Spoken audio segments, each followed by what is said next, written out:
Good morning, friends. Hello, hello. How are you this morning? Having a little mug up this morning.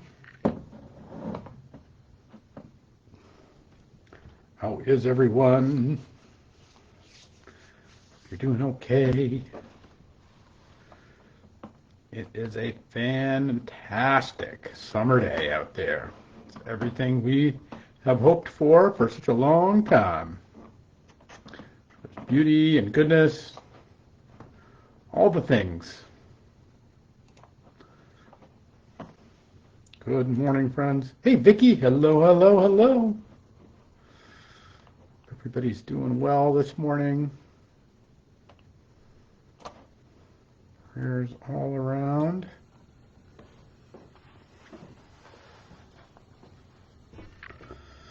Good morning, everybody.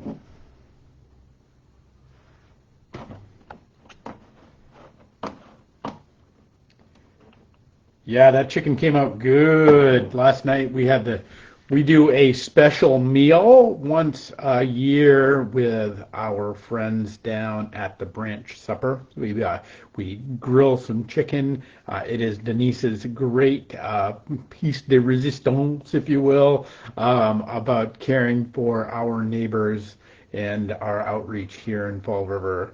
And it's really, and Vicky's one of the volunteers. There's a ton of people that come out to support it. And we do a full-blown kind of chicken dinner extravaganza. And yeah, it always comes out fantastic. So it was so good. But got the opportunity to care for and to love many of our fellow residents here in the city that are at the margins. Many of them living on the street, and so it was just a good night. And I got there just in time to hand out some strawberry shortcake, which was all kinds of fun. Like everybody wants to be the strawberry shortcake guy. Just part of what we do. And the other fun thing is we're going to be recreating that for our own fellowship next week on next Wednesday. We have our chicken and bingo night, which is one of our big fellowship events over the summer. Good times all over. So it is. If you're around and want to play a little bingo and eat a little chicken, join us there. So good morning, friends. All right, let's get going. It is the 8th day of July here on this Wednesday, and I hope you are well and whole and good, that this beautiful day is treating you well. So the thing this morning about kind of the things that keep us, that get us in trouble sometimes, and the way in which kind of some of the stories of the saints have kind of have something to offer us in that. So this is and to think about Paul, and particularly Paul towards the end of his life, like he has this, he's famous for having his Damascus Road experience. He's famous for, bringing the gospel to the Gentiles, to the people that aren't the Hebrews. He's famous for all of his letters to everybody and all this, but how he kind of comes to his end and what happens is really just one of the tremendous kind of stories, I think, and it offers us something in terms of how we can live and how we can move and have our being. I think that is really beautiful. Not just to come to an end of our life, but to really focus on what the world has for us and the way to receive it. So here's the situation. Paul has basically coerced the Roman authorities. So he's arrested for stirring up trouble, right? And so, and the local authorities, they kind of they want it to go away. They kind of want to make Paul go away. They want the whole thing to go away. But Paul's a Roman citizen, so he has recourse. He's not. You can't just shut him up the way you can those who do not. And so they're about to. So, but they really decide. This is all out of the book of Acts. They really decide that, okay, look, we're just going to get rid of this guy, and we'll just give him some small fine or something, and we'll tell him it's okay, and we'll just move him along so that he doesn't stir up any more trouble. But Paul doesn't accept this. He says, no, no, no, no. I want my day in court. Because the thing is if the local magistrate who can't find charges, can't find a problem, then their job was to kind of kick it upstairs, to kick it to the next level of the judiciary. It's not dissimilar to today's process of jurisdictions. That if you have kind of a hung jury or a problem, it might go to another court or something like that, or there might be an appeal process. Well, in the Roman world, the appeal process was to appeal to Caesar. Every Roman citizen had the opportunity to appeal to the emperor. You could say, "Look, I think this is bogus. I want to talk to the emperor." And by virtue of being a Roman citizen, they had to send you to Rome. Now, Paul could have easily gotten out of these charges, because really there were no charges that would stick against him, and that was part of the problem. Is they're trying to get rid of this. They're trying to just, okay, Paul, we'll just make this all go away. And he's like, oh no, I don't want it to go away. Like, no, you made charges against me. I want to see the emperor, because what Paul's end goal was to be able to bring the gospel of Jesus Christ to the Roman emperor. He believed that was, in fact, the path towards spreading the gospel of Jesus. To spreading the good news of the empire was to be able to tell the emperor about Jesus.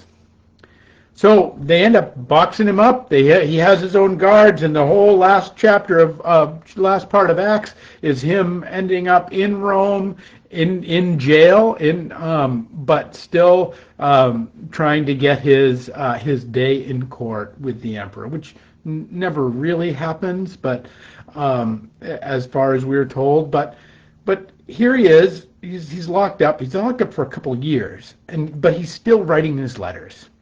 So here he is at the conclusion. What he knows really is going to be the conclusion of his life, no matter how this thing goes. Living in a Roman dungeon, and he says and he realizes this is kind of the end game of his life. And he says, and he writes this. This is from the third chapter, 10th verse from the book, from the letter to the church in Philippi. So you can imagine him kind of writing out these letters, and Luke actually would be one of the guys. He would come get the letters and distribute them out to the world. And so, and he writes this line, that I may know. So that because he's not advocating for his release, because he could get released. Like, he's not advocating for his own freedom. He's not advocating for his own position. He's not advocating for his own riches. He's not advocating for his own safety. He's writing this to the church in Philippi. He says, I am here in this dungeon, basically, that I may know him and the power of his resurrection and the fellowship of his sufferings, being conformed to his death. Paul wasn't praying to get out of prison. He was actually praying to stay in prison so that he might have the chance to know the power of God and to bring the good news to the emperors and to all that he would encounter. Now, this might seem like, okay, well, I'm not in jail yet. I don't know what does this all have to do with my journey? And here's the thing. So I'll give you an example. Like I spend a lot of time, I work with social workers. I work with, people who do, mental health interventionists, stuff like that, all that sort of thing.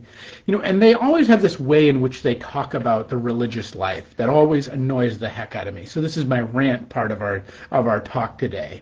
And it annoys me to no end that they talk about it this way, because it's not only kind of inaccurate, but it's actually kind of a category error. It's kind of understanding things it's putting a desire in a different category, or a position in a different category. So like I'll talk to social workers, and and often the people will do examinations, or they'll ask questions, and they'll talk about how do you deal with stress, how do you deal with this, and and folks, religious folks folks like myself will talk about often the idea of that one might pray, or one might trust in God, or one might actually talk with God about a particular thing, or we might take up the disciplines of,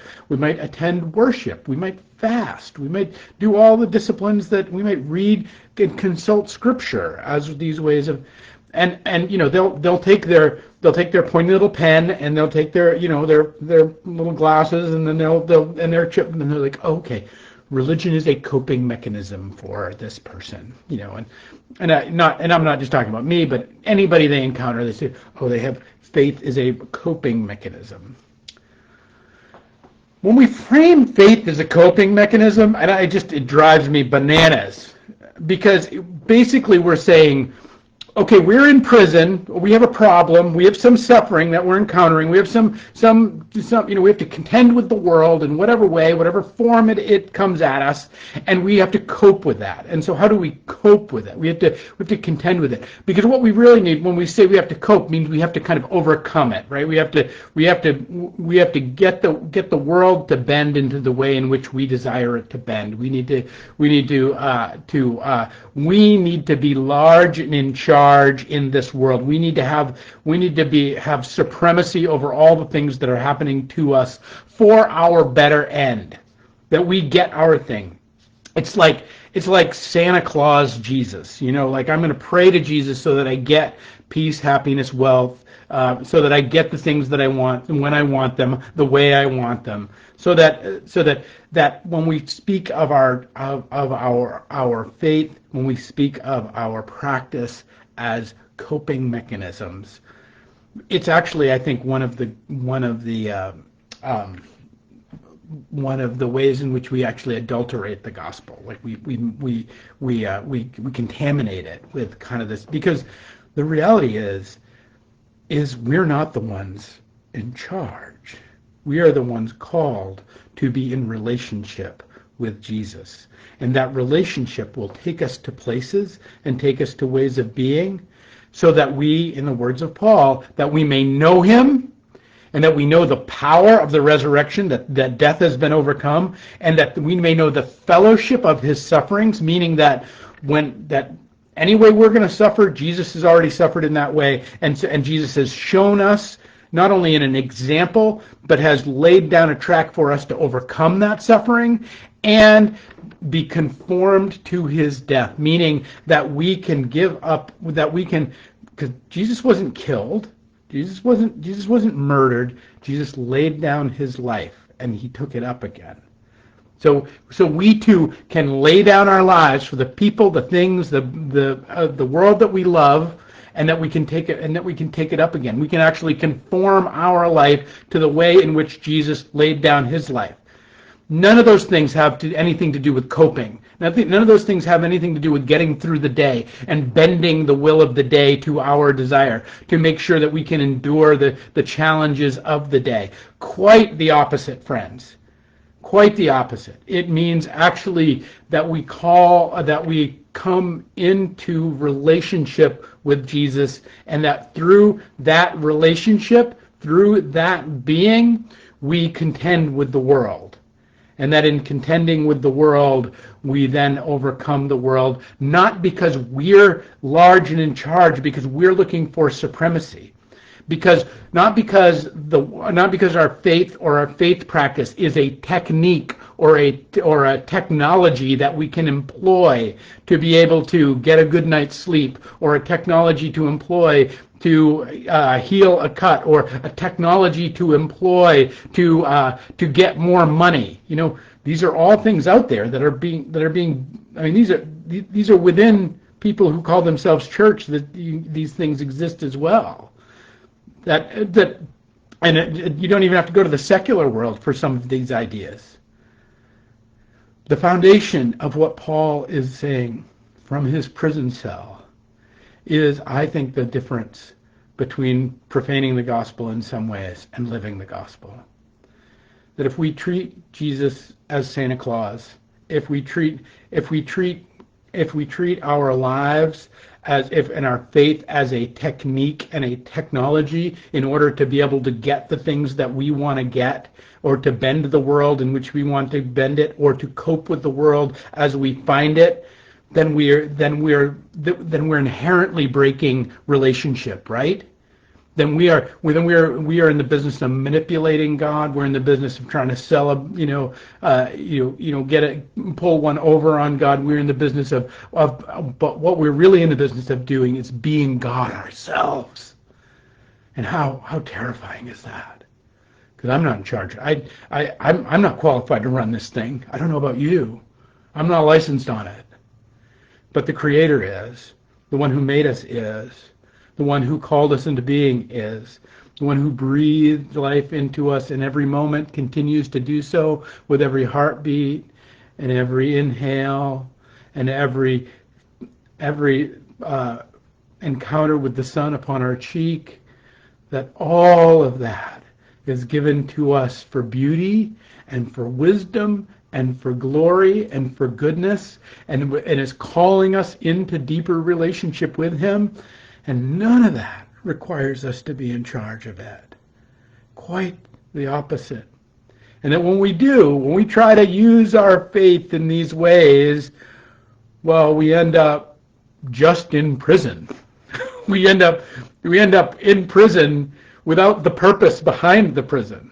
Paul could have got out of prison at any point. He was a Roman citizen. He could have written his check. He could have resolved his problem. But the fact that he insisted on being where he was, because that was the relationship that he had with Jesus, called him to that place, and that it was so that he could, in his words to the letter in the church in Philippi, this, that I may know Him, Jesus, that I may know Jesus and the power of His resurrection and the fellowship of His sufferings and being conformed to His death.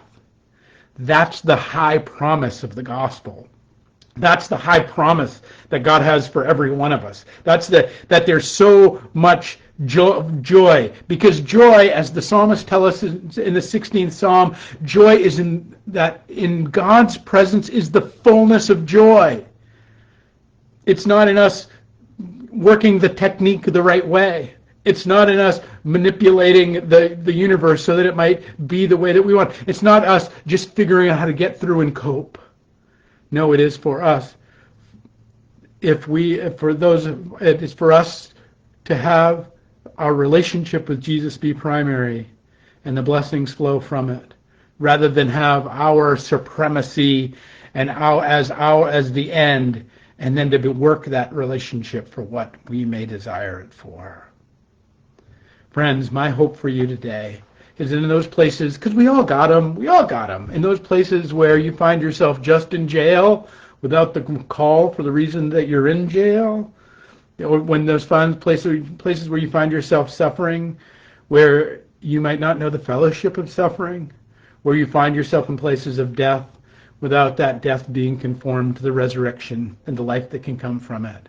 I hope that you will lay it down and turn to Him, and let all good gifts that our Father in heaven wants to give to you flow from that place of your fellowship and knowing of Him. Peace and grace to you all, my friends, and we will pick it up. Oh, I want to say hi to everybody. Oh my gosh, look at all the people. Hello, everybody. Hey, Vicki, great to see you. Karen, good morning. So glad you're here. Got to see Stephanie over the weekend. It was such a joy. Deb, I hope you are feeling better. Please pray for Deb. She is not feeling well, and so please lift her up. John, good morning to you. Great to see you over the weekend. Jamie, hello. Great to always looking festive as always. Derek, good morning to you, my boy. And Linda, so glad you're here. Hope you're having a great day, and there is goodness and blessings in it. Peace and grace to you all. We'll pick it up tomorrow with another 11:11.